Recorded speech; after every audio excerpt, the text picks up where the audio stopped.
Hello, Michael here again, and this is just a really short video on the general settings screen in WordPress.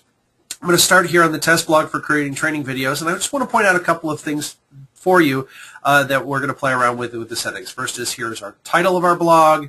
Here is kind of the subtitle or subheadline of our blog. Now, where this appears may depend on your theme. Please keep that in mind. The other thing we want to take a look at is we have the date that this post was written on. These are a couple of things that we're going to take a look at. So I'm going to go ahead and switch back to our dashboard here.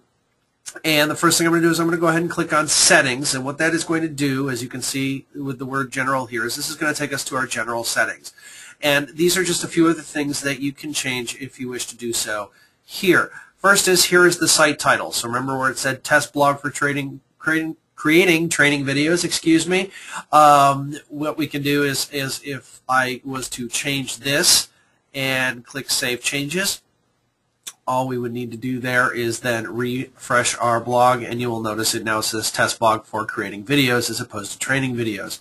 This also changed up here in the back end. Our tagline, or the words over to the right now, by default, when you start, it'll say just another Nebraska libraries on the weblog. You can change this to pretty much anything you want. So let's say serving the members of Nebraska.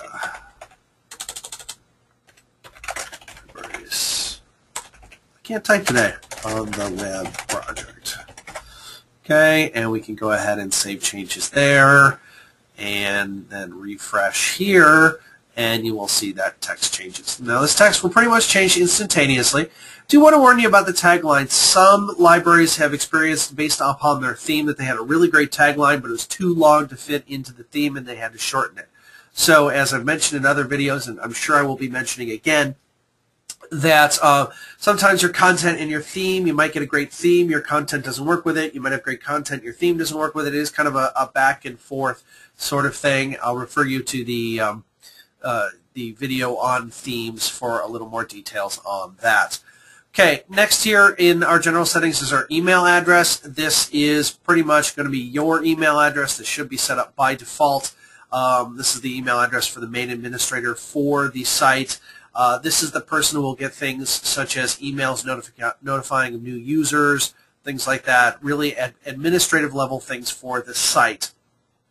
You can change this if your director leaves, new director comes in, things like that. You can change this to whoever you want. As it does say here, you will notice that if you change it, a notification will be sent to that new email address, and that new email address will need to confirm the change before the change actually happens.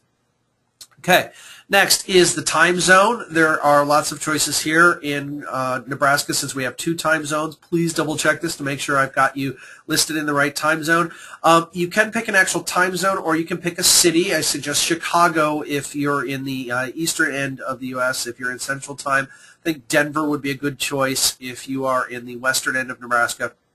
In the mountain time zone, this is because if you actually choose a city, then it knows how to work daylight savings time. So please go ahead and pick a city as opposed to the actual time zone that you're in. The date format, this is how do you want dates displayed. If I switch back to my blog for just a moment, you'll notice this is January 25th, 2011. That's because I've chosen the format here, and it's showing today's date as I created. Let's say, for example, I'd rather have it say 2/1/2001. I'd rather have it in that format. I can change it to that format. Save my changes. Let that load up.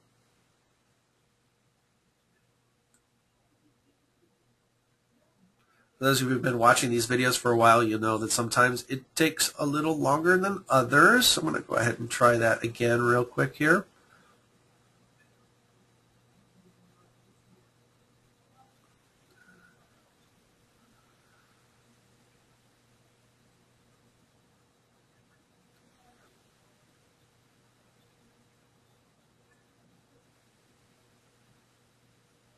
All right, there it goes. So go ahead and change this. Go ahead and refresh. And you'll notice now there is the date displayed in that format. So Date format is completely up to you. I personally like it spelled out, but that's up to you. Also, if you've written a post on, say, today, it will show the time that it was written at, and here is where you can control the time format. You will notice that there is a custom option for both date and time format. Again, I will just refer you to the documentation on date formatting link here that is available to you if you want to get a little more creative. But in most cases, just any one of these defaults should be fine for you. Then the other option is week starts on Monday. You can change this to pretty much any day of the week you want. It may by default say Sunday for you, so if you prefer to start your weeks on Monday or on Sunday, go ahead and change that. This will affect how the calendar is displayed. I'll refer you to the calendar video for a little more details on that. And last but not least, as you've seen already, anytime you make a change, you can make all the changes on this screen if you want. I'm going to go ahead, let's see, I put that back. I'm going to leave this tagline as it is. Just make sure when you're all done, go ahead and click on Save Changes. Make sure those kick in. Always check your work back over on your website itself just to make sure that any changes you did make were saved. And those are the general settings. Thanks for watching. And as always, any questions, leave a comment.